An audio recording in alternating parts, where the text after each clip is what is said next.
ইয়া রাসূলুল্লাহ, ইয়া হাবিবাল্লাহ, নবী নবী গো, কেন গো মুস্কি হাসি, পুরো চেহারা মোবারক হাসি, উজ্জ্বল হাসিতে ফুটে উঠেছে, এমনিতেই নুরানি, আরো মনে হয় যে আরো নুরানি হয়ে গেছে। আমার নবীজি ডেকে ডেকে বললেন যে গত রজনীতে, গতকালকে তুমি মেহমানের সাথে যে ব্যবহার করেছো, তোমার ব্যবহারে মালিক অনেক বেশি খুশি।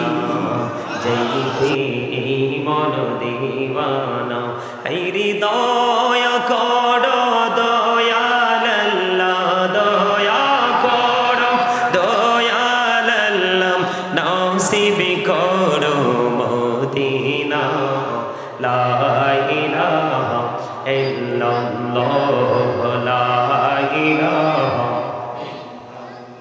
হাইরে নামাজে রোজা ছাইরো না, মা বাবাকে ভইল না। হাইরে নামাজে রোজা ছাইরো না, মা বাবাকে ভইল না।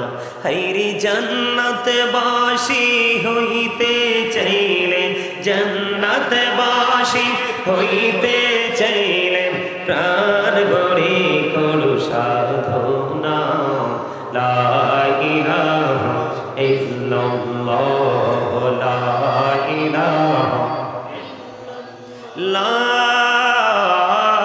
ইলাহা ইল্লাল্লাহ, মুহাম্মাদুর রাসূলুল্লাহ সাল্লাল্লাহু আলাইহি ওয়াসাল্লাম।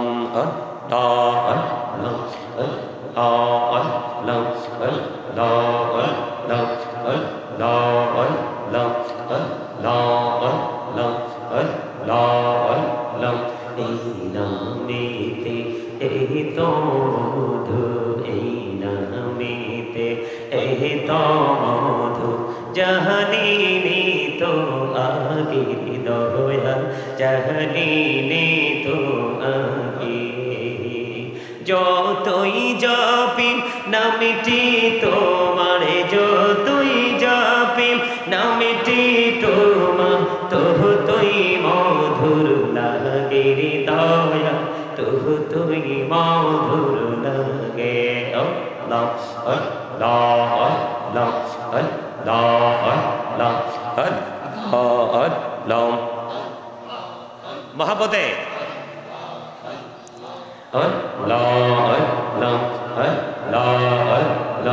জীবন গড়িয়া কৌশিরে গোনা, জীবন গড়িয়া কৌশিরে গোনা, ক্ষমা করে দাও দয়া, ক্ষমা করে দাও।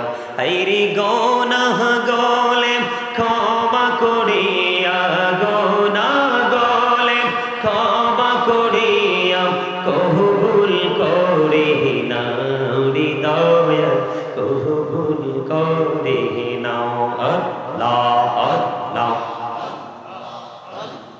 মহব্বতে আল্লাহ আল্লাহ আল্লাহ আল্লাহ।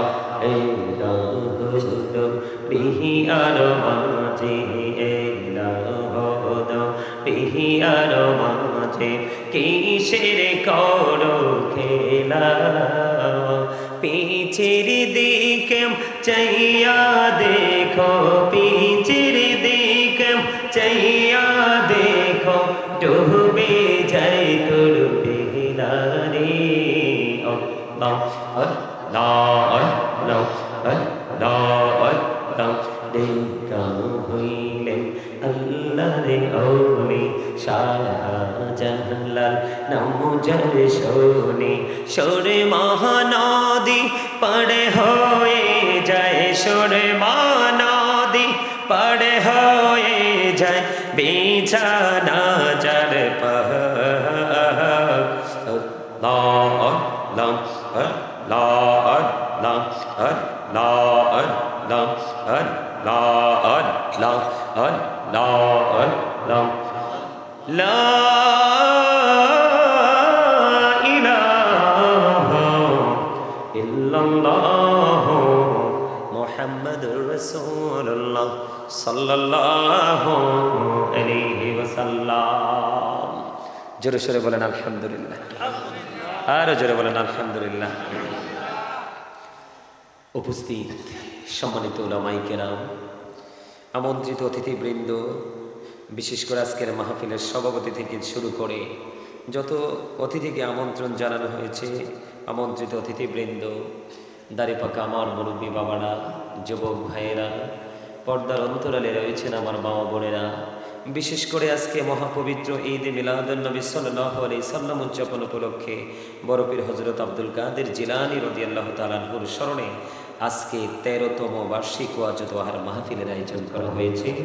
আজকে যারা টাকা দিয়ে, পয়সা দিয়ে, অর্থ দিয়ে, বুদ্ধি দিয়ে, শ্রম দিয়ে, সার্বিক সহযোগিতার মাধ্যমে আজকের এই মাহফিলের আয়োজন করেছেন, সকলের প্রতি আমার আন্তরিক সালাম।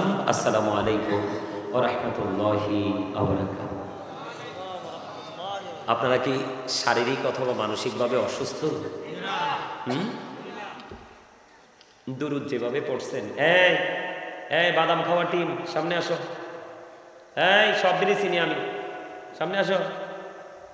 যেই মজা করে বাদাম খাইতেছে, একটার কাছে সিমটা দিতেছে, খামটা দিতেছে, যা মন চায় তা করতেছে। এই বাদাম খাওয়া টিম এখন কিন্তু দাঁড় করামো, যারা বাদাম খাইছে সব আমার কাছে আসো। এই তো 2টা বাচ্চা গেছে, আর বাকিগুলো বাঁচার চেষ্টা করো। এই এক লগে না, এক লগে না, এক লগে না, সব শয়তান এক লগে আছে। এই সামনে, এই পাশে আসো, এই পাশের গ্যাপে আসো। এই যে ফাঁকে গ্যাপ আছে এনে সে সাধারণ না, খুব চালাক। আয় আয় আর সামনে এনে একবার এনাই ফরাই, তোর আর কেউ ডিস্টার্ব করতো না। এদিকে আয়, আয় ইয়ান দিয়া হিয়ান দিব, হিয়ান দিয়া ইয়ান দিব। আর দাদা একটা হাসি দিছে, আপনাদেরকে হাসানোর জন্য, একটু ফিলিংস দেওয়ার জন্য এই কাজটা করছি, অন্য কিছু না। ঠিক কিনা বলেন? আমার স্বাস্থ্য ভাই একটাতে মন খারাপ করে বইছে, খুব হ্যান্ডসাম, তে স্মার্ট, কিন্তু তে মন খারাপ, তে দুরুদও পড়ে না, জিকিরে করে না, তে কইছি আছে আল্লাহই জানে। আরেকটা বইছে, হ্যাঁ এটা আমরা গাড়ি নামার সময় দেখছে, ডাইয়া যে বইছে, তালে তালে দুরুদ আর জিকির চলছে, আলহামদুলিল্লাহ। এখন এরে স্বাস্থ্য ভাই আমারে তোরা যে স্যার মনে করতে হইব। আর এখানে যারা বইছে সব ছাত্র। কি আমি কি আপনাদের টিচার? আমার পরে যিনি আসবে উনি কি আপনাদের? কথা কয় না। আরে আমার পরে যিনি আলোচনা করতে আসবেন, পীর সাহেব কেবলা, এখানে আছে না নাম? গোলাম গাউস আল কাদেরী আল আশরাফি সাহেব গদিনিসিন, পীর সাহেব কেবলা, এনায়েতপুর দরবার শরীফ, কচুয়া চাঁদপুর। উনি আমার পরে আসবেন, উনিও আজকে টিচার। উনি হলেন আর কি হেড স্যার। কি কি কথা বলে না? আচ্ছা, আপনাদেরকে কি আল্লাহ বাদাম খাওয়ার জন্য, বুট খাওয়ার জন্য, চা খাওয়ার জন্য, অপ্রাসঙ্গিক অগ্রহণযোগ্য কথা বলার জন্য, যেটা আপনার আমার জীবনে কোনো প্রয়োজন নেই, ওই সমস্ত কথা বলার জন্য জবানটা দিছে? তো কি লেগে দিছে কইতে পারবেননি? কি চমৎকার কইছে, দেখছেন নি? ট্রেনিং কি জিনিস আমার পিচ্ছি বললে দিছে আল্লাহর জিকির করার জন্য। মুখস্থ বলে নাই, হুজুরের ওয়াজ শুনতে শুনতে একবার এটাও ওয়াজ হয়ে গেছে পুরো ব্রেইন। আমার দিকে তাকান, এটা বাদাম খাওয়ার জায়গা না, মনোযোগী হয়ে বসার জায়গা না। এখান থেকে আজকে আপনার ট্রেনিং নেবেন, এটা প্রফেশনাল, এটা টিচিং প্রফেশন। কি কারণ আপনার আমার জীবন আদর্শ কোথায় লুকায়িত? ইসলামের মধ্যে না? আপনি পরিপূর্ণ হতে হলে, পূর্ণাঙ্গ জীবন ব্যবস্থা চাইলে অবশ্যই আপনাকে ইসলামের মধ্যে ঢুকতে হবে। Islam is not only a religion but also complete code of life. কেন এই সেন্টেন্সটার এত পাওয়ার কেন, এত কোয়ালিটি কেন? তার কারণ হচ্ছে ইন্না দীনা ইনদাল্লাহিল ইসলাম। ইসলামটা হলো আল্লাহর মনোনীত ধর্ম। ইসলামটা কার মনোনীত ধর্ম? আরো জোরে, আল্লাহর মনোনীত ধর্ম, তাই না? তা আমরা কি ইসলামের রঙে রঙিন হব না? অবশ্যই হতে হবে। আর আপনাকে ইসলামের রঙে রঙিন হতে হলে সর্বপ্রথম হতে হবে আপনাকে ইমানদার। কি হতে হবে? ইমানদার। তারপরে আপনার অন্তরে সৃষ্টি করতে হবে ভয়, ভীতি। কি আল্লাহ বলেছেন, O believers, you fear me, আল্লাহ উইল ফরগিভ ইউ। আল্লাহ রাব্বুল আলামিন বলেছেন, ইমানদারদেরকে তোমরা আমাকে ভয় করো, তাহলে আমি তোমাদেরকে ক্ষমা করে দিব। সুবহানাল্লাহ বলেন না কেন? আরে কি চমৎকার ভাবে আল্লাহ বলছে জানেন? আল্লাহ বলছেন, আল্লাযীনা আমানু ওয়া কানু ইয়াত্তাকুন লাহুমুল বুশরা ফিল হায়াতিদ দুনিয়া ওয়া ফিল আখিরাহ। কি চমৎকার না? আপনাকে আমাকে প্রথমত হতে হবে কি? ইমানদার। তারপরে আপনার আমার সিনায় ঢুকাতে হবে ভয়। তারপরেই আল্লাহ রাব্বুল আলামিন দিয়েছেন লাহুমুল বুশরা ফিল হায়াতিদ দুনিয়া ওয়া ফিল আখিরা। আপনি আমি তখনই সুসংবাদের আওতায় আসব, দুনিয়া এবং আখিরাতের জন্য নিয়ামত যেই প্রাপ্ত বান্দাগুলো তাদের অন্তর্ভুক্ত আমরা তখনই হতে পারবো যখন আমরা ইমানদার হওয়ার পর আল্লাহকে ভয় করতে পারবো। জোরে জোরে কন্যা সুবহানাল্লাহ, আরো জোরে। আর জবানটা বন্ধ থাকবো নি, এটা অটো চলতেছে কি অটো চলতেছে, কিন্তু এখন আর এটা বলতে হবে না। আমি তো যাইনি। আল্লাহ রাব্বুল আলামিন কি বলেছে জানেন? আল্লাহ রাব্বুল আলামিন বলেছেন remember me then I will remember you. আল্লাহ রাব্বুল আলামিন বলতেছেন ফাযকুরুনি আযকুরুকুম। আল্লাহ বলতেছেন তোমরা আমাকে স্মরণ করো, আমি তোমাদেরকে স্মরণ করব। এখন স্মরণটা কেমনে করবে? কি চমৎকার লাগে জানেন? আমরা তো এগুলো বলতে বলতে বলতে বলতে প্রতিদিন বলতেছি, তারপরেও মনে হচ্ছে বলার প্রতি কোনো ক্লান্তি নেই। কেন জানেন? কারণ এগুলা আল্লাহর পছন্দের কাজ, আল্লাহর পছন্দের নিয়ামত, এগুলো আমাদের জন্য বরাদ্দ। আল্লাহ বলছে ইয়া আইয়ুহাল্লাযীনা আমানু যিকুরুল্লাহা যিকরান কাসীরা ওয়াসাব্বিহুহু বুকরাতাও ওয়াসীলা। আল্লাহ রাব্বুল আলামিন বলতেছেন ইমানদারদেরকে তোমরা বেশি বেশি করে জিকির করো, সকাল থেকে সন্ধ্যা আল্লাহর পবিত্রতা ঘোষণা করো। কিভাবে করব? ফাযকুরুল্লাহা কিয়ামান, দাঁড়িয়ে দাঁড়িয়ে জিকির করো, ওয়া কুউদান, বসে বসে করো, ওয়া আলা যুনুবিকুম, শুয়ে শুয়ে জিকির করো। তারপরেও জিকির বন্ধ করা যাবে? কারণ হচ্ছে বন্দরে আমার হৃদয়ের জানালা খুলে তোমরা সবাই শোনো। আল্লাহর হাবিব জানিয়ে দিয়েছেন আমরা যখন হেঁটে হেঁটে আল্লাহর জিকির করার জন্য যাই অথবা আসি, আল্লাহ রাব্বুল আলামিন আমাদের কাছে তখন দৌড়ে চলে আসে। বুঝেন নাই? তার মানে আপনি আমি আল্লাহর জিকির করার জন্য হেঁটে হেঁটে আসছি না আজকে। আল্লাহ রাসূল বলেছেন কোন বান্দা যখন আল্লাহর জিকির করার জন্য হেঁটে হেঁটে আসে, তো হেঁটে হেঁটে এসে আমরা তো সারা জীবন চেষ্টা করলো আল্লাহকে পাবো না। আল্লাহ যদি আমাদেরকে ধরা না দেয়, আল্লাহ রাব্বুল আলামিন কথা দিয়েছেন আপনি হেঁটে হেঁটে আল্লাহর জিকির করতে আসবেন, আল্লাহ আপনার কাছে দৌড়ে আসবে। তার মানে আপনি যত দ্রুত জিকির করতে যাবেন তার চেয়ে দ্রুত আল্লাহ আপনার কাছে এসে ধরা দিবে। তখনই আপনি হতে পারবেন আল্লাহর ওলি। আল্লাহর ওলি হতে হলে কি করতে হবে? জিকির করতে হবে। জিকির শব্দের অর্থ হলো স্মরণ। জিকির হলো আরবি শব্দ, বাংলাতে বলা হয় স্মরণ, ইংলিশে যেটাকে বলা হয় রিমেম্বার। জিকির সুবহানাল্লাহ বলা জিকির, আলহামদুলিল্লাহ বলা জিকির, লা ইলাহা ইল্লাল্লাহ বলা জিকির, আল্লাহু আকবার বলা জিকির, কাউকে সৎ কাজের জন্য ডাকা জিকির, কাউকে অসৎ কাজ থেকে দূরে রাখার চেষ্টা করা, এটাও জিকির। নামাজ ও জিকির, হজ ও জিকির। নামাজ হলো জিকিরের জলসা, হজ হলো জিকিরের জুলুস। জোরে জোরে করো সুবহানাল্লাহ, আর জোরে কন্যা সুবহানাল্লাহ। তাহলে জিকির আমরা করা লাগবে না? আল্লাহ রাসূল বলছেন তোমরা যখন জিকির করো এমনভাবে জিকির করো মানুষ দেখলে যেন তোমাদেরকে পাগল বলে। আর আমরা এমনভাবে জিকির করি, মুখে জিকির করি, শরীরের অন্যান্য পার্টসগুলো জানে না, বুঝতেও পারে না।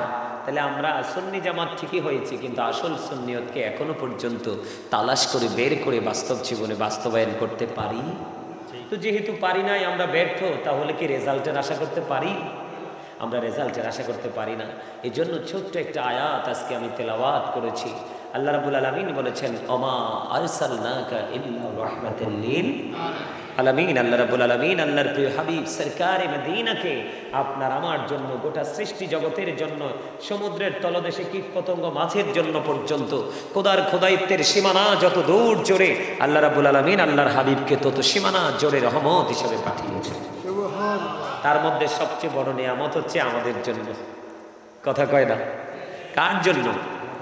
নবীজি আসার পরেই তো বলছে রব্বি হাবলি উম্মতি। কাল হাসরের দিন নবীজি বলবে রব্বি সাল্লিম, আমাদের শান্তি আমাদের নিরাপত্তা শুধু কামনা করবে। সকল নবী নফসি নফসি করবে। একজনের কাছে আসলে আরেকজনকে দেখিয়ে দিবে। এই করতে করতে একজন নবী আরেকজন নবী, এই করতে করতে আপনার আমার প্রাণের নবীকে দেখিয়ে দেওয়া হবে। জোরে জোরে কন্যা সুবহানাল্লাহ। কারণ সেদিন আপনার আমার প্রাণের নবীর হাত মোবারকে থাকবে প্রশংসার ঝান্ডা। সেই প্রশংসার ঝান্ডা হলো মাওলা। জোরে জোরে কন্যা সুবহানাল্লাহ, আরো জোরে কন্যা সুবহানাল্লাহ। আরেকটু মহব্বতে বললে হয় না? সুবহানাল্লাহ তো জিকির। আল্লাহ রাসূল বলেছেন হাদিস শরীফের মধ্যে এসেছে তোমরা যখন জান্নাতের বাগানে আসা যাওয়া করো তখন তোমরা ওখান থেকে ফল খেয়ে নিও। ইয়া রাসূলুল্লাহ, এই ফলটা কি? সুবহানাল্লাহ আলহামদুলিল্লাহ লা ইলাহা ইল্লাল্লাহ সুবহানাল্লাহ আলহামদুলিল্লাহ লা ইলাহা ইল্লাল্লাহ লা ইলাহা লা ইলাহা ইল্লাল্লাহ আরশ কুরসি লৌহ কলম সৃষ্টি যার ওসিলা নিজে আল্লাহ খুশি হইয়া নাম রাখলেন হাবিবুল্লাহ সুবহানাল্লাহ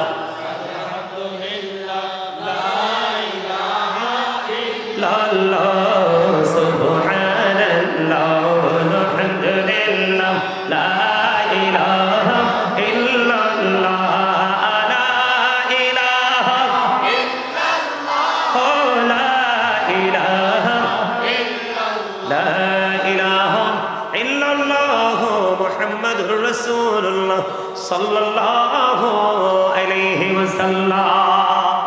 এখনো আপনাদের সুস্থতা ফিরে আসে নাই। আমি তো জাস্ট একটু টাচ করে দেখলাম, একদিকে দাওয়াতরাও দিলাম আর একদিকে একটু ট্রাইও করলাম, ঠিক আছে না? আপনারা কি বলেন, আপনারা কি অ্যাক্টিভ হতে পারছেন? পারেন নাই, ম্যাক্সিমাম লোক দুর্বল। এই আপনি আমি আমরা সবাই ডাবল। কি? একটা হলো দেহ আর একটা হলো আত্মা, একটা হলো বাহিরের মানুষ আর একটা হলো ভিতরের মানুষ। ভিতরের মানুষটাই আসল। যেদিন ভিতরের মানুষটা দেহের সাথে যুক্ত হয়নি সেদিন আপনি আমি মানুষ ছিলাম না। এই ভিতরের মানুষ আত্মাটা যুক্ত হওয়ার কারণে আপনি আমি মানুষ হইছি। আরেকদিন যখন এই দেহ থেকে আত্মাটা আউট হয়ে যাবে সেদিন আপনি আমি মানুষ থাকবো না। আপনার আমার নামের আগে যুক্ত হবে মরহুম। বুঝে নিতে হবে প্রত্যেকটা পার্সন ডাবল পার্সন। বুদ্ধিমান মানুষ প্রতিদিন 2 ধরনের খাবার সঞ্চয় করে। কয় ধরনের? 2 ধরনের। ইমানদার মুমিন মুত্তাকি। আল্লাহ বলেছেন উইদ্দাত লিল মুত্তাকিন, মুত্তাকিনদের জন্য আল্লাহ জান্নাত বরাদ্দ করে রেখেছেন। আল্লাহ রাব্বুল আলামিন আপনাদেরকে আমাদেরকে বলবে ইউ গো টু প্যারাডাইস, মুত্তাকিন হয়েছে জান্নাতে চলে যাও, অন্যথা you have to go to hell, চলে যেতে হবে জাহান্নামে, বাঁচার কোনো সুযোগ। মুমিন প্রতিদিন 2 ধরনের খাবার জোগাড় করে। একটা খাবার হলো পৃথিবীর খাবার। কিসের খাবার? পৃথিবীর খাবার। আপনি যেই কোনো বাজারে গেলে, যেই কোনো জায়গায়, বোনের বাড়ি যান, চাচার বাড়ি যান, আত্মীয় কোনো শুভাকাঙ্ক্ষীর বাসায় যান, হয়তো খাবারের কোয়ালিটিটা একটু 19-20 হবে, কিন্তু খাবার মাস্ট বি পাওয়া যায়। যায় কি যায় না? ছোট্ট চা দোকান, টং দোকানে গেলেও পৃথিবীর খাবার পাওয়া যায়, কিন্তু রুহের খোরাক, রুহের খাবার কিন্তু সব জায়গায় পাওয়া যায়। আজকে মুমিনের জন্য রুহের খাবার জোগাড় করার জায়গা হলো আজকের এই জান্নাতের বাগান। তো ওদো সুবহানাল্লাহটা মজা হয় নাই। আচ্ছা, লবণে, খাবারে লবণ না দিলে খাইতে পারবেন না কেন? মজা হইতো না। হ্যাঁ, মজা হইতো না। আসল কথা কইছে আর চাচা, মজা না হইলে কি খাওয়া সম্ভব? এই যে দেখেন, এটা আমরা সবাই জানি কি জিহ্বা। এটা একটা গোস্তের টুকরো, মাগমা, এটা এত শক্ত রাডার, এনে টাচ করলে এটা কইতে পারে কি হইছে না হইছে। যদি যোগ্য হয় বর্ডার ক্রসিং করে, আর যোগ্য না হইলে আউট করে। ঠিক কিনা বলে? মজা না হইলে যেমনি খাবার খাওয়া যায় না, ঠিক তেমনি ভাবে আল্লাহ রাসূলের প্রেমিক হতে না পারলে কোনোদিনও আমল মজা লাগে না। যতক্ষণ আমল মজা না লাগবে ততক্ষণ আপনি কোনোদিন আমল করতে মনেও চাইবেন না। আপনাকে কি প্রেম করতে হবে? এটা অবহেলার জায়গা না। এখানে আসবেন গুনাহ নিয়ে, বের হবেন নিষ্পাপ হয়ে। এটা হলো এখানের চরিত্র, তাই না? এখানের চরিত্র কি এটা? সম্মানিত উপস্থিতি, রাসূল যে আমাদের জন্য রহমত। আমি কিন্তু আসলে প্রাসঙ্গিক কথা বলছি আপনাদেরকে বোঝানোর জন্য, আমি আমার মূল আলোচনায় কিন্তু এখনো যাইনি। সম্মানিত উপস্থিতি, নবীজি আমাদের জন্য কি? রহমত, নেয়ামত। নবীজির আহলে বাইত, ওমা, এটাও তো রহমত। নবীকে ভালোবাসা যেমনি ফরজ, নবীর পরিবারকে ভালোবাসাও ফরজ। নবীকে ভালোবাসা, সম্মান করা যেমনি ঈমান, রাসূলের আহলে বাইতকে ভালোবাসাও তেমনি ঈমান। এটা আপনাকে আমাকে বুঝে নিতে হবে। আল্লাহ কোরআনে বলেছেন কুল্লা আসআলুকুম আলাইহি আজরান ইল্লাল মাওয়াদ্দাতা ফিল কুরবা। আল্লাহ রাব্বুল আলামিন বলে দিয়েছেন, আল্লাহ রাসূল যে আমাদের কাছে রিসালাত নিয়ে আসছেন, উপদেশ নিয়ে আসছেন, সত্যর সন্ধান নিয়ে আসছেন, এর বিনিময়ে আল্লাহ রাব্বুল আলামিন আল্লাহর হাবিবকে বলছেন, কুল, হাবিব আপনি জানিয়ে দেন। কাকে? আমাদেরকে। আল্লাহ রাসূল আমাদেরকে জানিয়ে দিয়েছেন, রাসূল যে আমাদের কাছে যেই হেদায়েতের বাণী নিয়ে আসতেন, এইগুলোর বিনিময়ে রাসূল আমাদের কাছে কিছুই চায় না, চায় শুধু আহলে বাইতের ভালোবাসা। জোরে জোরে কোন সুবহানাল্লাহ। কি চায়? আহলে বাইতের ভালোবাসা, নবীর পরিবার। আহলে বাইত কারা? মা খাতুনে জান্নাত ফাতেমা, হযরতে আলী, ইমাম হাসান, হুসাইন। এদেরকে অস্বীকার করার কোনো সুযোগ আছে? আমার দিকে তাকান, আমাকে বিষয় দেওয়া হয়েছে আজকে আহলে বাইতের মর্যাদার উপর আলোচনা করব, বিশেষ করে একটু কারবালার মর্মান্তিক অধ্যায় আমি আপনাদেরকে নিয়ে একটু যাব। আপনারা আমার সাথে থাকবেন তো? না আমারে থুইয়ে চলে যাইবেন? আরো জোরে কম। আল্লাহ খুশি হইলে তিনটা কাজ করে। কয়টা? পৃথিবীতে বৃষ্টি দেয়, কারো বাবা মার কোলে কন্যা সন্তান দেয়, আর কারো বাড়িতে মেহমান পাঠায়। তো আজকে আপনারা বাড়িতে আমি আইছি না, তা আমি কি?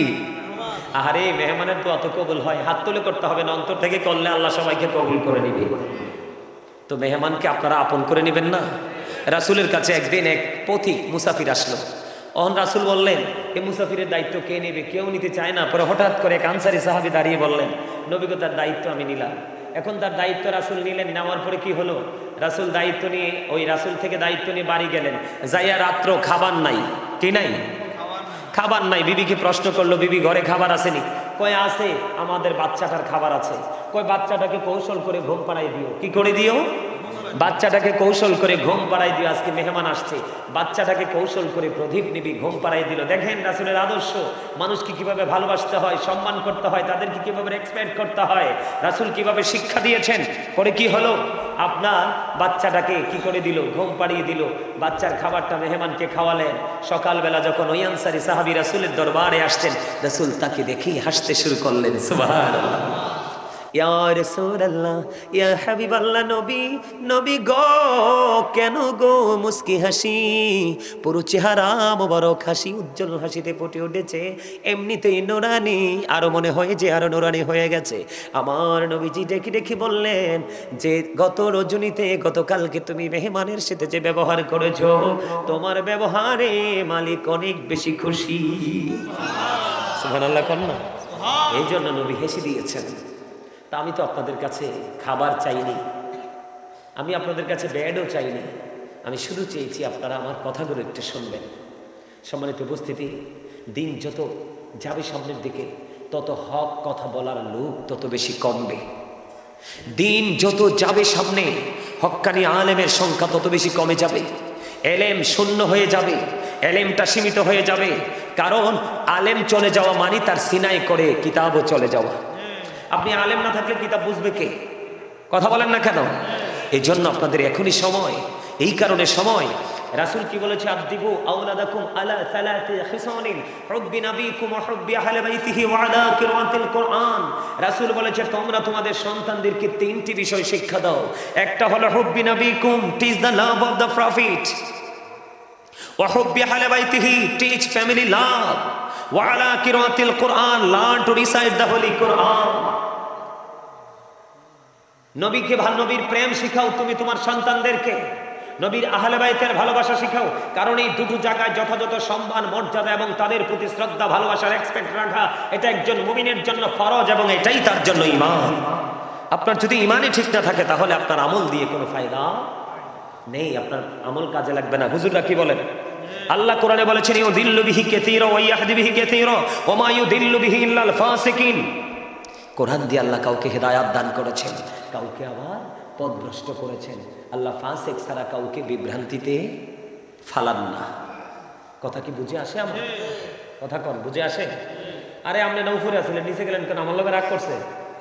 ও মানে মজা করে আলোচনা শোনার জন্য গেছে? ও আচ্ছা, তাইলে ঠিক আছে। আমার লোকের রাগ করলে তো মুশকিল। আলহামদুলিল্লাহ। আমি আবার এদিকে একটু খেয়াল রাহি, আমার মুসল্লিরা কে রাগ টাগ করলো নি। এনতেও যদি কেউ উঠতে যান মন কালা করে, হাসি খুশি গেলে সমস্যা নাই, মনটা খারাপ করে গেলে কিন্তু আমি আপনার জিজ্ঞেস করবো আসলে কে রাগ হয়েছেন নি কোনো আমার লোকে। আলহামদুলিল্লাহ। এখন আমি কিন্তু ওয়াজে ঢুকলে আর এলোমেলো কথা, বিভিন্ন প্রাসঙ্গিক কোরআন হাদিস থেকে প্রাসঙ্গিক কথা বলবো না। সম্মানিত উপস্থিতি, নবীজি যেমন আমাদের জন্য নেয়ামত, নবীজির আহলে বাইত আমাদের জন্য নেয়ামত। রাসূল বলেছেন, আমি তোমাদের জন্য যা কিছু নিয়ে এসেছি তোমাদের মুক্তির জন্য, শান্তির জন্য, এর বিনিময়ে আমি তোমাদের কাছে কিছু চাই না, আমি চাই শুধু আমার পরিবারের ভালোবাসা। কিন্তু সেই পরিবারকে কি আমরা ভালোবাসতে পারছি? 61 হিজরিতে নির্মমভাবে কারবালার ময়দানে নিষ্ঠুর ইয়াজিদ বাহিনী রাসূলের বাগানকে হরণ করে নিয়ে গেছে। ঠিক কিনা বলে? আরো জোরে বলে। বন্ধুরে আমার, আমি আহলে বাইত এবং ইমাম হাসান হুসাইনের কারবালা, ইমাম হাসান হুসাইনের শহীদের বিষয় নিয়ে মর্মান্তিক অধ্যায়গুলো একটু টাচ করব।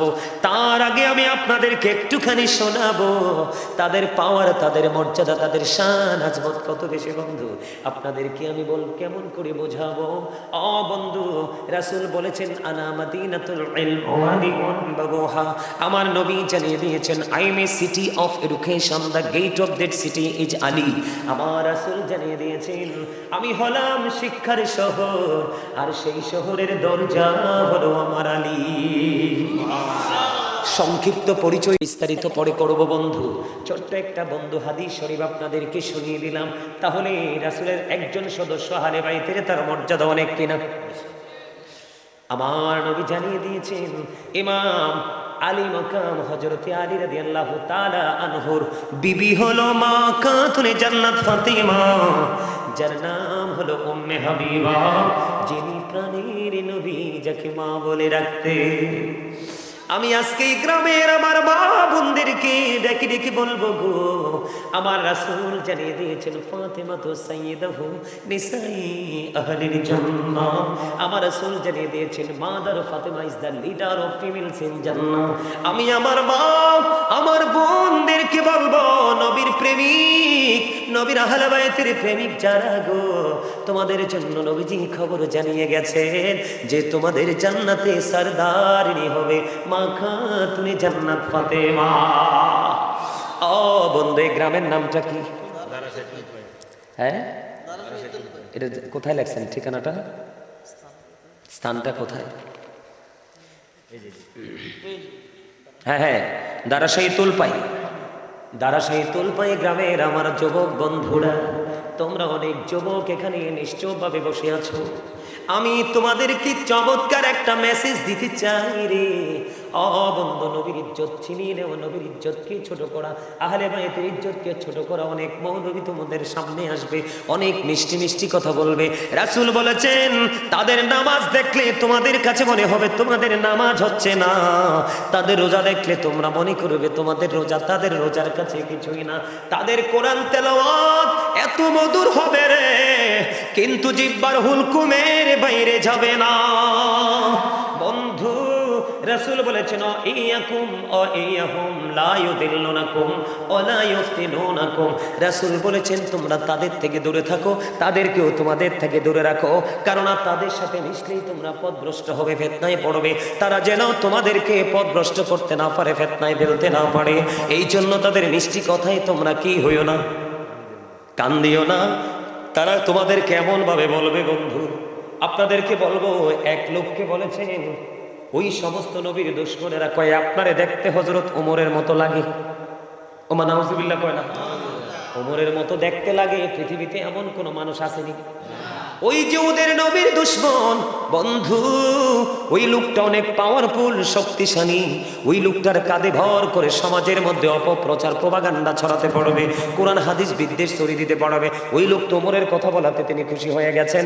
এই জন্য বন্ধু তোমাদেরকে বলবো সাবধান হও। দারাশাহী তুলপাই গ্রামের আমার যুবক বন্ধুরা, আমার নবী জানিয়ে দিয়েছেন আল হাসান ওয়াল হুসাইন সাইয়্যিদা শাবাবি আহলিল জান্নাহ।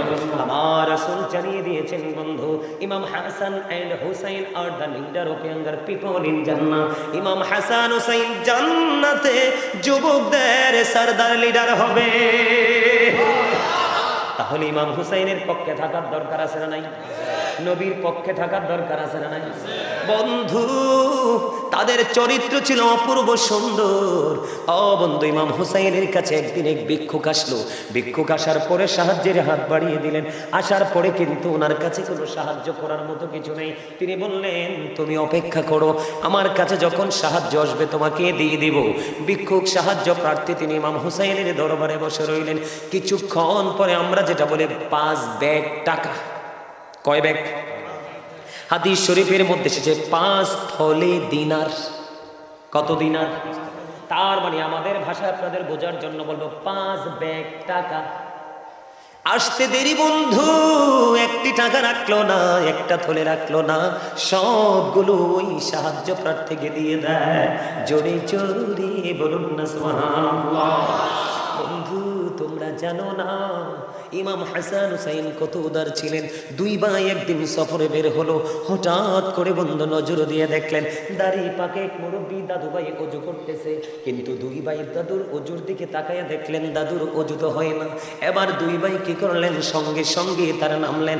এক ভাই আর এক ভাইয়ের সাথে বুদ্ধি করে, ভাইজান বুদ্ধি করো না, দাদু তো ভুল করতেছে, দাদুর অজু তো হচ্ছে না, এখন কি করা যায়? ইমাম হাসান হুসাইন দুই ভাই ছিলেন অত্যন্ত বিচক্ষণ। বন্ধুরি আমার, এবারে দুই ভাই দাদুর কাছে চলে গেলেন, গিয়ে দাদুকে সালাম দিলেন, কেমন আছেন, এবং বাড়ি ঘরে সবাই কেমন আছে সদস্য সবাইকে বললেন। বলতে দেরি বন্ধু, বলতে দেরি রে।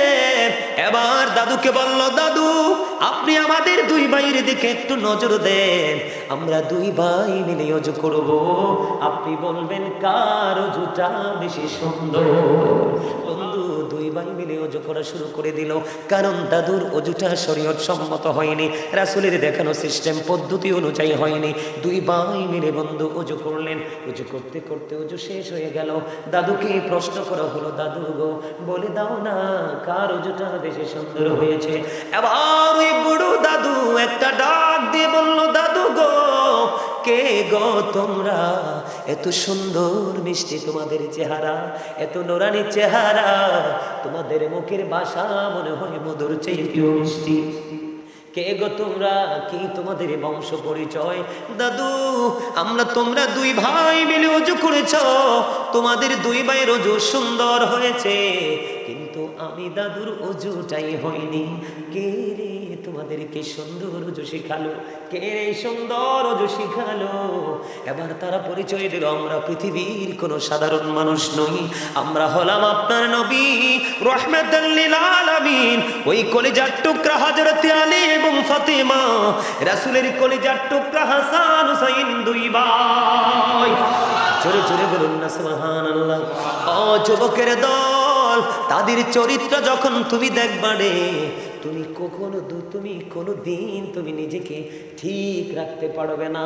তারাও তো তোমার মতো যুবক ছিল, তুমি কি করতেছো আর তারা কি করে গেছে একটু চিন্তা ভাবনা করতে হবে। কন্টিনিউ তারা তাহাজ্জুদের নামাজ পড়েছে, কোরআন তেলাওয়াত করেছে, জীবনে কোনো দিন মিথ্যার আশ্রয় নেয়নি। জোরে জোরে বলুন না সুবহানাল্লাহ, আরো জোরে বলুন না সুবহানাল্লাহ। বন্ধু তাদেরকে আল্লাহ রাব্বুল আলামিন কত ভালোবাসে রে। হঠাৎ করে একদিন এই গ্রাম্য লোক, বন্ধু এগুলো কিতাব থেকে সংগ্রহ করা, বানানো নয়, হঠাৎ করে গ্রাম্য লোক মনে মনে নিয়ত করলেন রাসূলের দরবারে একটা হরিণ উপহার দিব।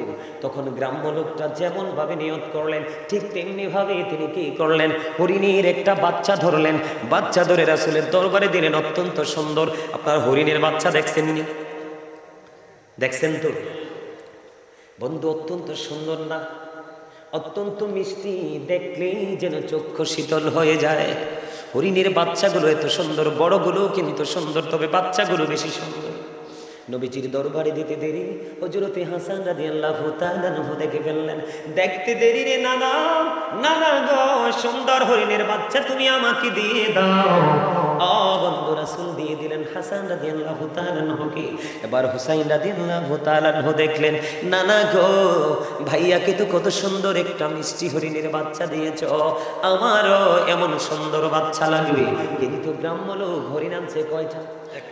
হাসান রাদিয়াল্লাহু তাআলা আনহুকে দিয়ে দিল। বন্ধু যখন ইমাম হুসাইন রাদিয়াল্লাহু তাআলা আনহু যখন চাইলো রে, নবীজির কাছে চাইতে দেরি, নবীজির সামনের দিকে নজর দিয়ে চায়া দেখে একটা ছোট্ট বাচ্চার একটা বড় হরিণী বিদ্যুৎ গতিতে নবীজির দরবারে আসছে। জোরে জোরে বলুন না সুবহানাল্লাহ।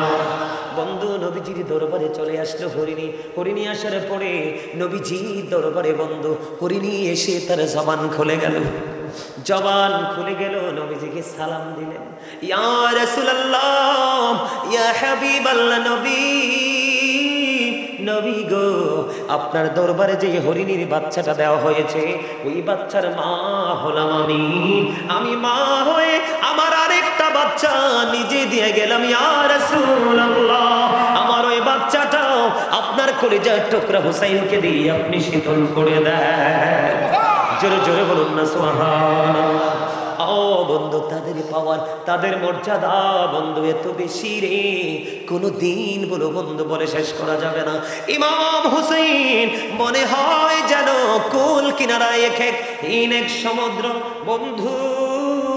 ইমাম হুসাইনকে নিয়ে লিখতে গেলে লেখক কাঁদে রে। ও বন্ধু, গোটা পৃথিবীর কলমের কালি শেষ হয়ে যাবে, ইমাম হুসাইনকে নিয়ে লেখে শেষ করা যাবে না। ও বন্ধু, এত মধু, এত নিয়ামত। দুই ভাই মিলে হাতের লেখা লিখলেন। কি লিখলেন? হাতের লেখা লিখলেন। নবীজির কাছে গেলেন, না না গো, বলে দাও না কার হাতের লেখাটা বেশি সুন্দর। নবীজি বললেন, তোমাদের বাবার কাছে চলে যাও।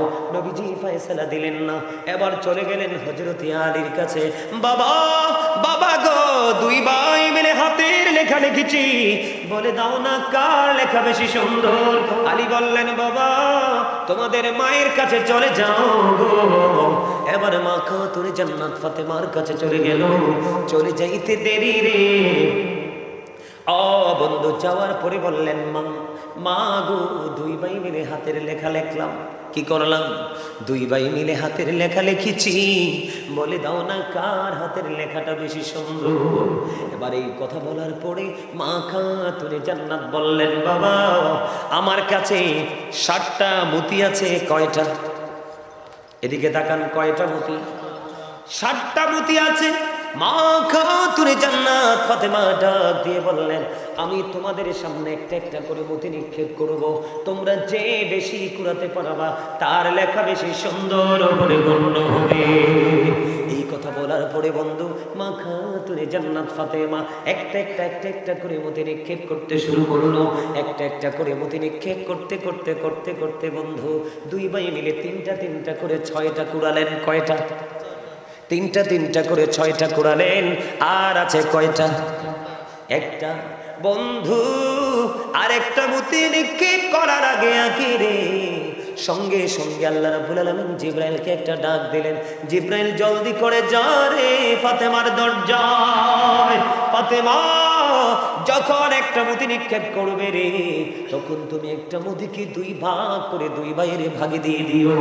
যেমন কথা বন্ধু, এতক্ষণ মা ফাতেমা একটা করে মতি নিক্ষেপ করে আস্তে আস্তে করে 2 ভাই তিনটা করে 6টা করিয়ে নিল। মা ফাতেমা নিক্ষেপ করতে দেরি রে, সঙ্গে সঙ্গে বন্ধু মুঠিটা 2টা টুকরা হয়ে গেল। 2 ভাই অর্ধেক করে করিয়ে নিল। এবার মা ফাতেমা একটা ডাক দিয়ে বললেন, বাবা গো, তোমরা 2 ভাইয়ের হাতের লেখাই বেশি সুন্দর, সমান সুন্দর, কম আর বেশি নাই। জোরে জোরে বলেন না সুবহানাল্লাহ। তাহলে তাদেরকে আল্লাহ ভালোবাসে কি বাসে না? কথা বলেন না কেন? ইসমাইল আলাইহিস সালামের পায়ের গোড়ালিতে যদি জমজম হতে পারে, ইসমাইল আলাইহিস সালামের চাইতে দাম ইমাম হুসাইনের কম না বেশি? কথা বলেন না কেন? তাহলে 61 হিজরিতে কারবালা হলো। ইমাম হুসাইন যদি চাইতো কারবালাকে বন্যা হতে পারতো না। বন্ধু, ইমাম হুসাইন কিছু চাইনি রে, এটা ইমানদার নবী প্রেমিকের জন্য একটা শিক্ষার জায়গা রেখে গেছে। কথা বলেন না কেন? তুমি দুঃখ পেলেও, যন্ত্রণা পেলেও, শত্রুর সামনে মোকাবেলা করতে গেলেও তুমি কখনোই পিছপা হইও না। সত্যকে বিজয়ী করার জন্য শেষ পর্যন্ত তোমাকে দাঁড়ায়া থাকতে হবে।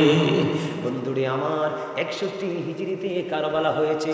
আপনারা জানেন না, ইয়াজিদের উপদেষ্টা যিনি ছিলেন, যার নাম ছিল শারজুন বিন মানসুর রুমি। আপনারা শুধু আমার বিষয়গুলো, কথাগুলো আপনারা কোট করবেন। ইহুদিরা মুসলমানের বন্ধু না শত্রু? আল্লাহ রাব্বুল আলামিন পবিত্র কালামে হাকিমে বলেছেন,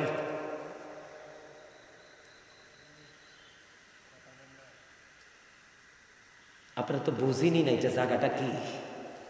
এই বাগানটা আপনাদের এলাকার ক্ষেত, আঞ্চলিক ভাষায় কইলাম কি ক্ষেত। এই যে জমি, এই যে নোংরা পাতা কোটা কত কিছু পড়ে রয়েছে, ওই যেদিকে মোত্তাকের ঝোপ মনে হয়, সব কিছু না তো আমাদের জীবনে এগুলো লাগে তো, এমন তো না যে লাগে না। এটা আপনাদের এলাকার জমি, কিন্তু আজকে এটা জান্নাতের বাগান। আগামী কালকেও যখন আসবেন এখানে আসলে কোনো বেনিফিট। আমি চলে যাওয়ার পরে, মাহফিল শেষ হওয়ার পরে যখন সামিয়ানা খুলে ফেলবে, এরপরে আসলেও বেনিফিট।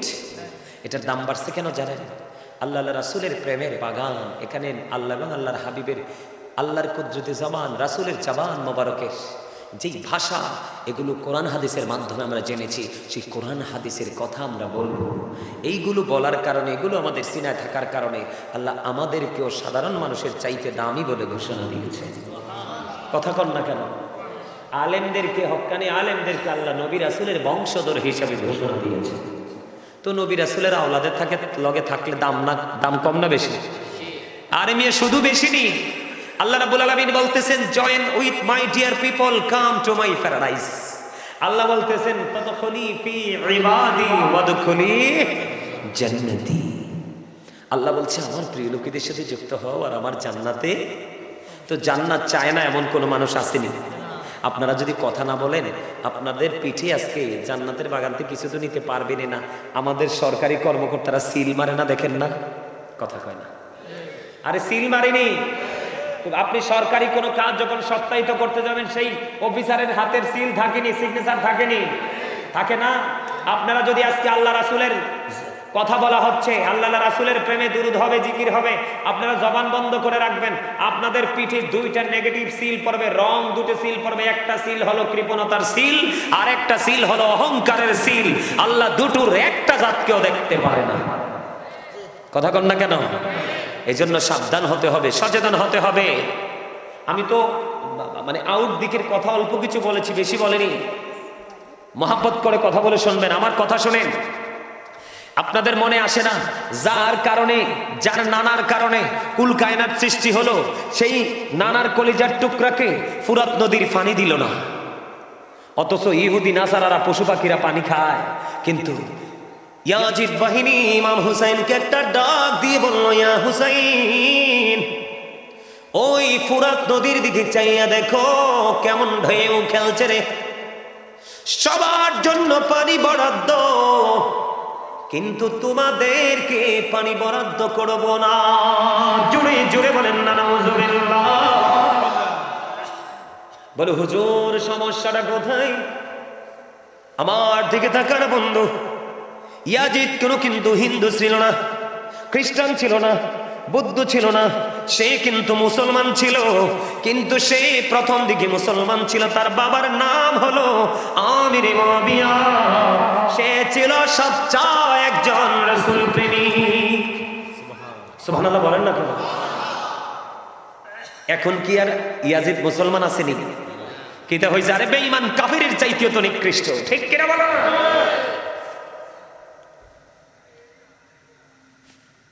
বন্ধুরে আমার, মন দিয়ে শোনেন, ইয়াজিদের চরিত্রটা কেমন ছিল। ইয়াজিদের পক্ষের লোক কিন্তু আছে এখন আমাদের দেশে, আছে না নাই? আমি নিজে শুনছি বন্ধু, নামের আগেই পিসাব বলে।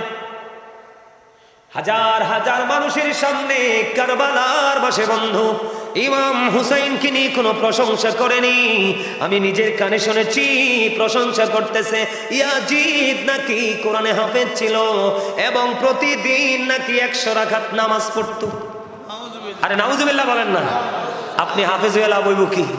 আপনি 100 না 1000 রাকাত নামাজ প্রতিদিন পড়লে লাভ হইব কি? আপনার তো ইমানে নাই। কথা বলেন না কেন? আপনি কোরআন তেলাওয়াত করলে লাভ হবে কি? একটু আগে আমি একটা হাদিস শরীফ শোনাইছি না? এত ভদ্র থাকবে কিন্তু তার ঈমান থাকবে না। তার কণ্ঠের কোরআনের মধুর বাণী আপনি মুগ্ধ হয়ে যাবেন। রাসূল বলেছেন তার সিনায় নাই কোরআন, শুধু জিহ্বার বাইরে, জিহ্বার এরিয়াটার মধ্যে। জোরে জোরে কন্না নাউজুবিল্লাহ। বন্ধুরে আমার, আগে আমি কোরআনের 2টা আয়াত আপনাদেরকে শোনাবো শুধু বেঈমান সম্পর্কে। আল্লাহ রাব্বুল আলামিন পবিত্র কালামে হাকিমের মধ্যে বলেছে, ইন্নাল কাফিরিনা কানু লাকুম আদুওয়াম মুবিনা। আল্লাহ রাব্বুল আলামিন বলেছেন, the heretics are the eternal enemy of the believers. ঈমানদারদের প্রকাশ্য শত্রু হলো বন্ধু বেঈমানেরা। নাউজুবিল্লাহ কইতেন না? এখন বেঈমান সম্পর্কে আল্লাহ আরো বলেছেন, উইদ্দাত লিল কাফিরিন, তাদের আরেক নাম হলো তারা কাফের। আল্লাহ কাফেরদের জন্য বরাদ্দ করে রেখেছে, অনন্তকাল তারা থাকবে জাহান্নামে, যে বর্ণনা দিয়ে শেষ করা যাবে না। ও বন্ধু, এইরকম একজন লোক ছিল ইয়াজিদের উপদেষ্টা, যার নাম ছিল বন্ধু শারজুন বিন মানসুর রুমি, যিনি ছিলেন একজন ইহুদি। আপনারা এখন দেখেন ইসরায়েল আর ফিলিস্তিনের দিকে নজর দিয়ে দেখেন বন্ধু, কোন কুকুর কেমনে কামড়ায় না। ঠিক কিনা বলেন? কোন কুকুর এমনি ভাবে আর একটা কুকুরের সামনে থেকে খাবার ছিনিয়ে নেয় না, যেমন ভাবে বন্ধু ফিলিস্তিনের নারী এবং ছোট ছোট অবলা শিশুদের উপর নির্যাতন চালিয়ে চালিয়ে বন্ধু তাদেরকে মেরে ফেলছে। কিন্তু ইহুদিরা জানে না আমার মাওলার শক্তি হলো বড় শক্তি। যেদিন আল্লাহ বলবে কোন ফিনিশ হয়ে যাও, ফায়াকুন সঙ্গে সঙ্গে হয়ে যাবে। তার কারণ হলো আল্লাহু খায়রুল মাকিরিন। শ্রেষ্ঠ ক্ষমতার মালিককে আল্লাহ, শ্রেষ্ঠ কৌশলের মালিককে আল্লাহ। আল্লাহ ছাড় দেয়, ছেড়ে দেয় না। ঠিক তেমনি ভাবে ওই ইয়াজিদ বাহিনীকে যিনি উপদেশ দিয়েছিলেন, আজকে বন্ধু লজ্জা লাগলো আরবের একটা কান্ট্রিতে দেখলাম বাংলাদেশের নরেন্দ্র মোদী, ভারতের নরেন্দ্র মোদী সেই বিশাল আরব কান্ট্রিতে বিশাল বন্ধু মন্দির উদ্বোধন করছে। দেখবেন আপনারা ইন্টারন্যাশনাল মিডিয়াগুলোতে বন্ধু এসেছে। ইহুদিরা কিন্তু চক্রান্ত করছে মুসলমানকে কি করার জন্য, গায়েল করার জন্য। মুসলমানের সংখ্যা কিন্তু আগের তুলনায় অনেক বেড়ে গেছে বন্ধু, কথা বলেন না কেন? এটা কিন্তু আমাদের জন্য বিশাল বিজয়ের এক সম্ভাবনা। এখন দেখবেন টিভি খুললে বিভিন্ন ইউরোপ কান্ট্রিতে বন্ধু, বিভিন্ন ইউরোপ কান্ট্রিতে উন্নত দেশগুলোর মধ্যে মেয়েদেরকে মহিলাদেরকে বন্ধু প্রণোদনা দিচ্ছে। তুমি যদি এতটা বাচ্চা প্রসব করতে পারো, একটা বাচ্চা প্রসব করলে রাষ্ট্রীয় সুবিধাগুলো ভোগ করবা। তাদের এই বাচ্চা প্রসব মূল টার্গেট নয়, তাদের মূল টার্গেট হলো মুসলমানের জনগোষ্ঠীকে ওভারটেক করে, তাদের জনগোষ্ঠী বৃদ্ধি করে মুসলমানের সবচেয়ে বড় শক্তিকে ধ্বংস করা। বিজয়ী কি তারা হতে পারবে? আপনাদেরকে বলি বন্ধুরে আমার 557 সনের খবর এখান থেকে আবার শুরু করব। টাইম আছে? ওয়াজ চললে সমস্যা নাই তো? আপনারা কোনো বিরক্ত হবেননি? আমার কিন্তু যদিও প্যান্ডেল টাইসা সত্যি আমার পছন্দ হয় নাই, অহংকার করে কই নেই। আমার এই পাগলার ফোন ভাইয়া আমি মনে হচ্ছে একটা মোটা সোটা বড় একটা প্রোগ্রাম হইব না, ইয়ে দিয়ে একবারে শুরু আমারে কইতেছে হুজুর টেনশন করেন না, সব প্রেমিক।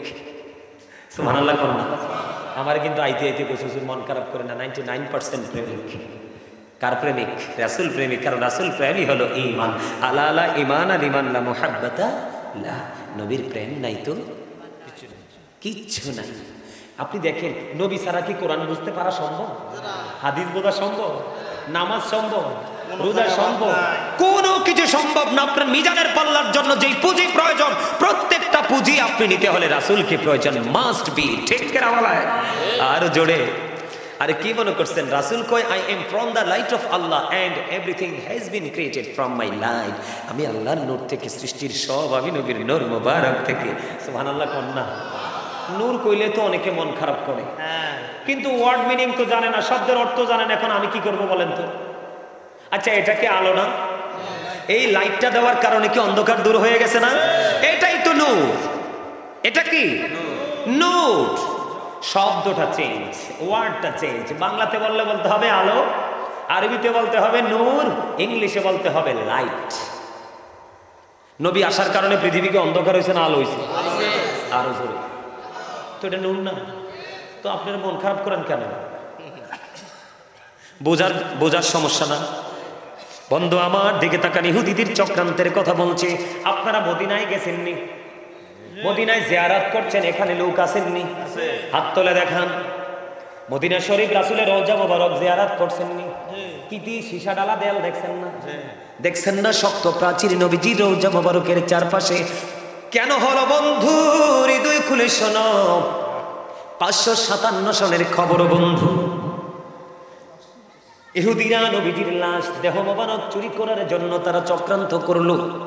তারা বুঝতে পারলো মুসলমানের বড় শক্তি হলো নবী মুহাম্মদ। রওজা থেকে সরাইতে পারলেই মুসলমানকে গায়েল করা যাবে বন্ধু। এই তিনজন ইহুদি ছদ্মবেশে বন্ধু নবীজির রওজার পাশে আস্তানা গাড়লো। দিনের বেলা তারা ঘর থেকে বের হতো না। কি হতো না? দিনের বেলা তাদের এই তাঁবু থেকে তারা বের হতো না। রাত্র যখন হতো তারা তাঁবু থেকে বন্ধু বের হয়ে যেত। হঠাৎ করে করে তারা বন্ধু রাতের বেলা মাটি খনন করতে শুরু করলো। মাটি খনন করে, দিনে কিন্তু করে না, বুঝে নেবেন, দিনে করে না। ইহুদি মুসলমানের কত বড় দুশমন দেখেন। দিনের বেলা তারা মাটি খনন করে না, রাতের বেলা মাটি খনন করে করে বস্তা বড় বড় জান্নাতুল বাকিতে নিয়ে বন্ধু মাটিগুলো তারা ফালাইতো। তৎকালীন সময়ে সুলতান নুরউদ্দিন জঙ্গির ঘরে নবী গেছে হাজির। নবীজি সুলতান নুরউদ্দিন জঙ্গির ঘরে গিয়ে হাজির। সুলতান ষড়যন্ত্র চলছে রে, মানুষের ছবিগুলো পর্যন্ত নবী দেখিয়ে দিলেন। সুলতান নুরউদ্দিন জঙ্গি প্রথম দিন বন্ধু পুরোটা তিনি কি করতে পারলেন না, আইডেন্টিফাই করতে পারলেন না। দ্বিতীয় রজনীতে আবার যখন নবীজি স্বপ্ন যুগে তার ঘরে হাজির হলো, যে দুশমনগুলো তাদের ছবি পর্যন্ত দেখিয়ে দিল। সুলতান নুরউদ্দিন জঙ্গি সেই ইরাকেই তো, ইরাক থেকে বন্ধু রওনা দিলেন। হাঁটতে হাঁটতে হাঁটতে হাঁটতে হাঁটতে হাঁটতে বন্ধু দীর্ঘ সময় নিয়ে তিনি মদিনায় চলে আসলো। মদিনায় চলে এসে তিনি এলান করে দিলেন সকল মদিনাবাসীকে তিনি পুরস্কার দিবে। সুবহানাল্লাহ কইতেন না? আরো জোরে কর না সুবহানাল্লাহ। আপনাদের সামনের খালি জায়গাগুলো আমার সামনের দিকে এসে ফিল আপ করে বসেন তো। আসেন, যারা আলোচনা শুনবেন আর কি, তারা সবাই আমার সামনে আসেন। আপনারা যখন সবাই সামনে বসবেন তখনই কিন্তু কথাগুলো যখন ছোট করে বলবেন মজা হবে। আসেন, যাদের আলোচনা শোনার ইচ্ছা আছে শেষ পর্যন্ত, আর যাদের ইচ্ছা নাই এই সুযোগে যাইতে পারে। কি ঠিক কথা কইছি না? একটু লাড়াচাড়া পড়ছে না? কিও এই সুযোগে যাইলে ভালো না, কারণ এমনি সবাই বয়ে থাকবো, আপনি উঠতে যাইবেন তাহলে সমস্যা তো। আমার দিকে আসেন বন্ধু, মজা করে শোনেন দুশমন ইহুদিদেরকে আমার আল্লাহ কেমন করে গায়েল করে। এবার চলে গেল, চলে আসলো মদিনায়। মদিনায় এসে বন্ধু এলান করে দিলেন মদিনার প্রত্যেকটা নাগরিককে কি করবে, তিনি পুরস্কার দিবে। যিনি পুরস্কার বিতরণ করবেন তিনি হলেন সুলতান নুরউদ্দিন জঙ্গি। বন্ধু অর্ডার পেয়ে তিনি পুরস্কার বিতরণ শুরু করে দিলেন। একটা একটা একটা একটা করে বন্ধু সবাইকেই পুরস্কার দিয়ে দিল সুলতান নুরউদ্দিন জঙ্গি। ওই যে গভীর রজনী প্রাণের নবী স্বপ্ন যোগে বন্ধু ওই যে দুশমনগুলোর চেহারা দেখালেন, ওই মানুষগুলোকে সুলতান নুরউদ্দিন জঙ্গি পাইলেন না। আপনার এলাকায় নবীর প্রেমিক আছে না নাই? এখন যদি গাজী সুলাইমানকে কেউ কিছু বলে, আপনারা যারা প্রেমিক তারা ছাড়বনি? ছাড়বে না। তার কারণ হলো এই কারণে, সেই কিন্তু মূলত গাজী সুলাইমানকে ভালোবাসা না, তার ভালোবাসা হলো গাজী সুলাইমানের হৃদয় ভরা নবীর প্রেম। নবীর প্রেমে কখনোই ইজ্জতহানি হতে পারে না।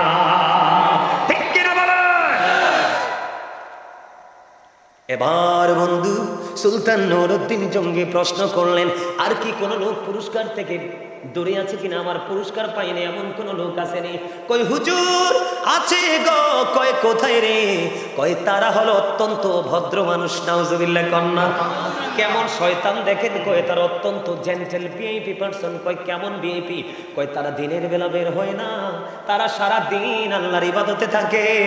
কয় ইতিহাসে একটা নজিরবিহীন ঘটনা আছে, সেটা হলো বাংলাদেশের ইতিহাসে এই পর্যন্ত কোন নবীর প্রেমিকের সাথে বাহাস করে কোন বাতিল জিততে পারে নাই।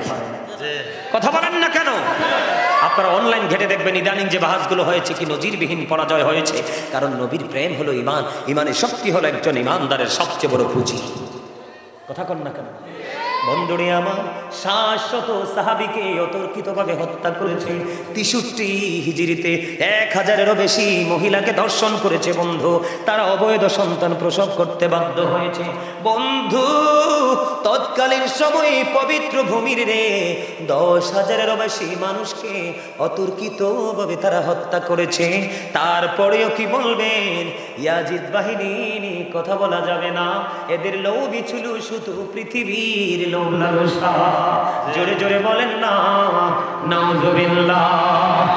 বন্ধুরে আমার দেখতে দেখতে দেখতে দেখতে বন্ধু আমার নবীজি চলে যাওয়ার আগে পৃথিবী থেকে উম্মে সালমা রাদিয়াল্লাহু তাআলা আনহাকে কিছু মাটি দিলেন।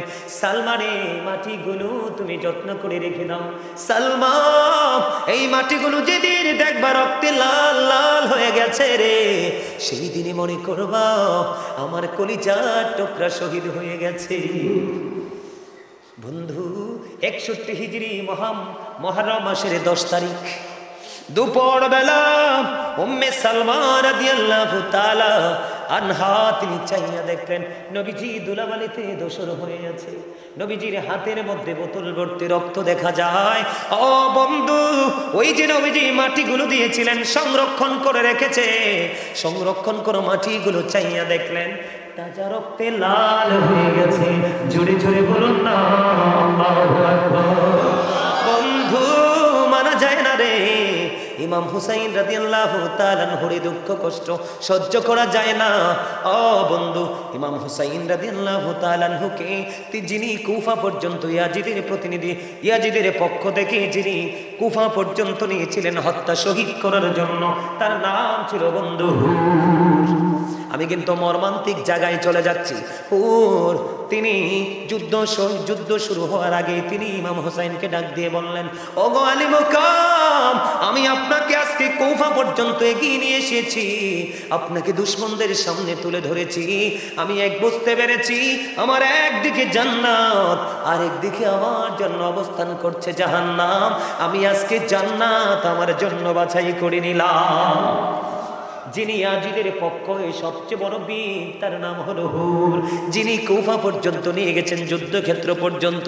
আলী মুকাম গো, এখন যদি আমি আপনার কাছে, আল্লাহর কাছে তওবা করে ক্ষমা চাই, আহলে বাইতের প্রেমে পড়ে, তাহলে আল্লাহ রাব্বুল আলামিন আমাকে ক্ষমা করবে কিনা? এবার ইমাম হুসাইন রাদিয়াল্লাহু তাআলা আনহু বললেন, সত্যি যদি ক্ষমা চাও আল্লাহ ক্ষমা করে দিবে। বন্ধু, তিনি তওবা করলেন, হুসাইনের পক্ষে শহীদ হয়ে গেলেন। ইমাম হুসাইন বললেন, তুমি আমার কাছে আসো। এবার বললেন, আলী মুকাম, ও রাসূলের কলিজার টুকরা, আমি আপনার পক্ষে সর্বপ্রথম শাহাদাতের সোদা পান করব। আপনার জন্য সর্বপ্রথম আমি শিশাডালা দেয়াল হয়ে যাব। আমি আপনার কদমে জীবিত ফিরব না, শহীদ হয়ে আমি আপনার কদমে আসব। আহলে বাইতের প্রেমী সর্বশেষ মুহূর্ত, একেবারে যুদ্ধ শুরু, তার পূর্বক্ষণে কি হয়ে গেলেন? জান্নাতি হয়ে গেলেন। বন্ধু, ধীরে ধীরে ধীরে ধীরে একক যুদ্ধ শুরু। হযরত আলী আকবর বন্ধু তিনি কি করলেন? ইমাম হুসাইন রাদিয়াল্লাহু তাআলা আনহুর কাছে সাহায্য চাইলেন, অনুমতি চাইলেন, অনুমতি ওনাকে দেওয়া হলো। হযরত আলী আকবর যুদ্ধের ময়দানে চলে গেল। যুদ্ধের ময়দানে যাওয়ার পরে বন্ধু এবার কি করলেন? ওনার সাথে যুদ্ধ শুরু হয়ে গেল। যুদ্ধ করতে করতে করতে করতে করতে করতে বন্ধু 3 দিন কিন্তু তাদের কোনো পানি নাই, কি নাই? ফুরাত নদীর পানি তাদের জন্য 3 দিন বন্ধু বরাদ্দ। বন্ধু 3 দিন পর্যন্ত কোনো পানি পান করতে পারে না। 3 দিন পানি ছাড়া থাকা যায়নি। বন্ধু অনেক আশেপাশে অনেক ডাইনি ভাবে অনেক কথা আছে রে, শুধু নির্মমতাটা শুধু আপনাদেরকে বলছি। আলী আকবর গেলেন, যুদ্ধ করতে করতে দৌড়ে চলে আসলেন। আইসা ইমাম হুসাইন রাদিয়াল্লাহু তাআলা আনহুকে একটা ডাক দিলেন, ডাক দিয়া বললেন, বাবা বাবা গো, আমাকে একটু পানি দাও না, আমি ওই ইয়াজিদ বাহিনীর উপর হায়দারি আক্রমণ চালাবো। এবার ইমাম হুসাইন জিব্বা শুষ্ক, জিব্বাটা বের করে দিল, ডাক দিয়ে বলতেছেন, বাবা গো, আমার কাছে পানি নাই রে, আমি কেমন করে তোমাকে পানি দিব গো বাবা? আমার যখন পানির তৃষ্ণা লাগতো, আমি আমার কলিজার টুকরা নানার কাছে যাইতাম, আমার নানার জিব্বা মোবারক যখন বের করে দিত, আমি জিব্বা চষে চষে আমার পানির তৃষ্ণা মিটাতাম। বাবা গো, জিব্বাটা বের করে দিলাম গো, আমার জিব্বাটা তুমি চষে নাও। এই শুষ্ক জিব্বাটা চষলেন বন্ধু, চষতে চষতে চষতে চষতে এখান থেকে বের হয়ে চলে গেলেন আবার যুদ্ধের ময়দানে। যুদ্ধের ময়দানে যুদ্ধ চলতেছে, হঠাৎ করে বন্ধু বাবা বলে একটা চিৎকার করলেন। চিৎকার করতে দেরি যাইয়া দেখলেন আলী আকবরের বুকে তীর বিঁধল গো। ও বন্ধু, আলী আকবর মাটিতে লুটিয়ে পড়লো। যখন হযরত হুসাইন রাদিয়াল্লাহু তাআলা আনহু তীরটা খুলল, রক্তের বন্যা বন্ধু বইতে শুরু করলো। জোরে জোরে বলেন না নাউজুবিল্লাহ। যুদ্ধের ময়দানে যুদ্ধ চলতে চলতে তিনি শাহাদাত বরণ করলেন। ওনার এই পবিত্র দেহ নিয়ে তাঁবুর কাছে চলে গেলেন। বন্ধু এরপরে এখান থেকে শুরু শেষ হয়ে গেল। তারপরে হাসান রাদিয়াল্লাহু তাআলা আনহুর শাহজাদা হযরত কাসেম রাদিয়াল্লাহু তাআলা আনহু চলে গেলেন। হুজুর এসে গেছে? হুজুর আবার বিরক্ত হইব নাকি? মানুষ। আচ্ছা, আমি বিষয়টা শেষ করি। হ্যাঁ, জাস্ট পীর সাহেব কেবল আসবে, আপনাদের মোনাজাত দিবে, তারপরে আজকের মাহফিল শেষ হবে। আপনারা বিরক্ত হবেন না, আমি একটু গোছাই একটু আলোচনাটা। শুধু আমি আপনাদের কাছে তুলে ধরছি বিভিন্ন পয়েন্টগুলো, নির্মমতাটা কতটা নির্মম ছিলেন, তারা কতটা নিষ্ঠুর ছিলেন। পানি তো বরাদ্দ বন্ধ, পানি কি? তারপরেও কিন্তু সত্য মিথ্যার লড়াইয়ে রাসূলের আহলে বাইত কলিজার টুকরা পিছপা হয়নি। ঠিক কিনা বলেন? আরো জোরে বলেন না। ইমাম হুসাইন কিন্তু কারবালাতে আসার পরে ওনাকে কিন্তু এখান থেকে ফিরে যাওয়ার জন্য চিঠি দেওয়া হয়েছিল, উনি কিন্তু ফিরে যায় নাই। ঠিক কিনা বলেন? ইমাম হুসাইন কিন্তু এমনি এমনি কুফায় আসেনি, ওনাকে কিন্তু 150 চিঠি দিয়ে আনা হয়েছে। কয়শো চিঠি? 150 চিঠি দেওয়া হয়েছিল আনার জন্য। বন্ধু হযরত কাসিম রাদিয়াল্লাহু তাআলা আনহু যুদ্ধের অনুমতি নিয়ে বন্ধু যুদ্ধ করতে গেল। যুদ্ধ করতে করতে করতে করতে বন্ধু শাহাদাত বরণ করলো। ইন্না লিল্লাহি ওয়া ইন্না ইলাইহি রাজিউন। এবার বন্ধু তিনি কি করলেন? যুদ্ধের ময়দানে যখন বন্ধু শাহাদাত বরণ করলো, ডাক দিলেন, চাচা দুর্বল হয়ে গেছে। ভাতিজার কাছে যায় বলে, বাবা বাবা গো, আমি দুর্বল হয়ে পড়েছি গো বাবা, আমি তোমাকে সাহায্য করতে পারলাম না। ও বন্ধু, ইমাম কাসিম রাদিয়াল্লাহু তাআলা আনহু শাহাদাত বরণ করলো। ওনার এই পবিত্র দেহ পর্যন্ত বন্ধু কার কাছে? তাবুর কাছে নিয়ে আসলো। এবার অধীর আগ্রহে আছে ইয়াজিদ বাহিনী হুসাইনকে শহীদ করার জন্য। এর মধ্যে ছোট্ট শিশু আলী আসগরকেও শাহাদাত করে দিয়েছে। বন্ধুরে আমার, ধীরে ধীরে ধীরে ধীরে একক যুদ্ধের ফয়সালা শেষ হতে হতে ইমাম হুসাইন রাদিয়াল্লাহু তাআলা আনহুর সাথে যুদ্ধ শুরু হবে। যুদ্ধ শুরু হবে, কিন্তু ইমাম হুসাইনের সাথে যুদ্ধ করতে কিন্তু কেউ সাহস করতেছে না। একটা পর্যায়ে বন্ধু তারা চতুর্দিক থেকে আক্রমণ করলেন, যুদ্ধ শুরু করলেন। যুদ্ধ শুরু করতে করতে করতে করতে এক পর্যায়ে ইমাম হুসাইন রাদিয়াল্লাহু তাআলা আনহুর বুকের উপর চড়ে বসলো সীমার। বসতে দেরি আবার সীমারকে বলল, সীমার এখন কি নামাজের সময় রে? কয় হ নামাজের সময়। কয় আমাকে একটু সময় দাও না, আমার জীবনের শেষ সেজদাটুকু মালিককে দিব। জোরে জোরে বলেন না সুবহানাল্লাহ। বন্ধু, ইমাম হুসাইনকে যদি তোমার লিডার হিসাবে পেতে চাও, তাহলে তোমাকে অবশ্যই ইমাম হুসাইনের আদর্শে রঙে রঙিন হতে হবে। তুমি শাহাদাত বরণ করবে, পৃথিবী ছেড়ে তিনি চলে যাবে। ও বন্ধু, তারপরেও মালিকের দরবারে সেজদা দেওয়ার সময় হয়েছে, সেই সেজদার কথা তিনি ভুলেননি। নামাজ শেষ হয়ে গেল। শেষ হওয়ার পরে ওনাকে শহীদ করার জন্য যখন চড়ে বসলেন, এবার বললেন, সীমার তোমার বুকের জামাটা একটু খোলো, আমি তোমাকে একটু বুকটা দেখবো। এবার সীমার বুকের জামাটা খুললেন। খুলতে দেরি, এবার ইমাম হুসাইন রাদিয়াল্লাহু তাআলা আনহু তার বুকের দিকে নজর দিয়ে চায়া দেখলো। তার বুকের মধ্যে দেখা যায় সাদা সাদা শ্বেত চিহ্ন। ইমাম হুসাইন ডেকে ডেকে বলল, আহারে সীমার, তুই তো সেই বদকিসমত। নাউজুবিল্লাহ বলেন না, আরো জোরে বলেন না নাউজুবিল্লাহ। ওই সীমার, তুই তো সেই বদকিসমত। আমার নানা আমাকে বলে গেছেন, সাদা দাগের কুকুরগুলো রে আমার বাগান হরণ করে নিয়ে যাবে। আমার নানার কথা অনুযায়ী তোর বুকের মধ্যে সাদা সাদাতে সে চিহ্ন দেখতে পাইলাম। এটাকে হাদিসের ভাষায় ডবল রোগ বলা হয়, আবার কুষ্ঠ রোগ বলা হয়, ঠিক কিনা বন্ধুরে আমার? এই ডবল রোগ, কুষ্ঠ রোগ, আমরা বাংলাদেশের মানুষ এটাকে বলে শ্বেত রোগ। বিভিন্ন জায়গায় সাদা হয়ে যায় মানুষের, আছে না নাই? বন্ধুরে আমার, ওই সীমার কি করলেন বন্ধু? ওই তলোয়ার চালালেন, পবিত্র দেহ থেকে মাথাটা আলাদা করে দিলেন। ইন্না লিল্লাহি ওয়া ইন্না ইলাইহি রাজিউন। বন্ধু, শহীদ করে ইয়াজিদ বাহিনী ক্ষান্ত হলো না। ও বন্ধু, এই মরুভূমিতে ঘোড়া দিয়ে বন্ধু বালু উড়িয়ে দিল, বালু উড়িয়ে দিল, ধুলাবালিতে পুরো পরিবেশটাকে নোংরা করে দিল। ঘোড়ার কদম দিয়ে তাদের এই পবিত্র দেহ এবং চেহারা, পবিত্র চেহারা মোবারককে পদধলিত করলো। জোরে জোরে বলেন না নাউজুবিল্লাহ। আসলে মূলত ঘটনাটা ঘটেছে ইয়াজিদের কাছ থেকে পুরস্কারের জন্য, কিন্তু ইয়াজিদ কখনোই পুরস্কার দিবে না, ঠিক কিনা বলেন? ইয়াজিদ বাহিনী এতটা দুষ্ট ছিল, এতটা কুচক্রে ছিল বন্ধু। এখান থেকে শেষ হলো। ইমাম হুসাইন যখন শাহাদাত বরণ করলো, আকাশ এত কালো হয়েছিল রে, মনে হয়েছিল তখনই যেন কিয়ামত কায়েম হয়ে যাবে। বন্ধু, আকাশ কেঁদেছে, বাতাস কেঁদেছে, গাছপালা তরুলতা কেঁদেছে, জিন জাতিরা পর্যন্ত কেঁদেছে, ফেরেশতারা পর্যন্ত কেঁদেছে। বন্ধু, বাইতুল মুকাদ্দাসের ঝুলন্ত পাথর, ইমাম হুসাইন শহীদ হইতে দেরি রে, ওই ঝুলন্ত পাথর থেকে রক্ত প্রবাহিত হয়েছে। জোরে জোরে বলুন আল্লাহু আকবার।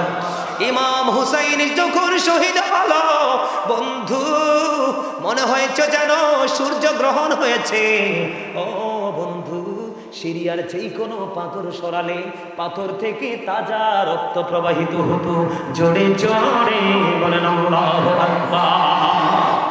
ইমাম হুসাইনের শহীদে ও বন্ধু, কেউ বন্ধু খুশি হয়নি।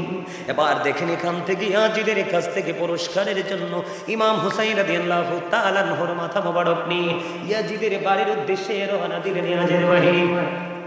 যাইতে যাইতে যাইতে যাইতে বন্ধু সন্ধ্যা হয়ে গেল। তারা একটা রাস্তার মধ্যে যখন দেখলেন খ্রিস্টান এক পাদ্রী দেখতে পাইলেন, ইয়াজিদ বাহিনী ইমাম হুসাইন রাদিয়াল্লাহু তাআলা আনহুর মাথা মোবারক নিয়ে যায়। এরা কতটা অর্থলোভী ছিল, কতটা পৃথিবীলোভী ছিল, যারা আজকে নবীর দুশমনি করছে, নবীর পরিবারের দুশমনি করছে, এই কারবালার দুশমনি করছে, এরা কখনোই বন্ধু পরকাল লোভী নয়। এরার লোভ হলো পৃথিবীর লোভ, লোভ লালসা এবং বিলাসিতা। ঠিক কিনা বলে?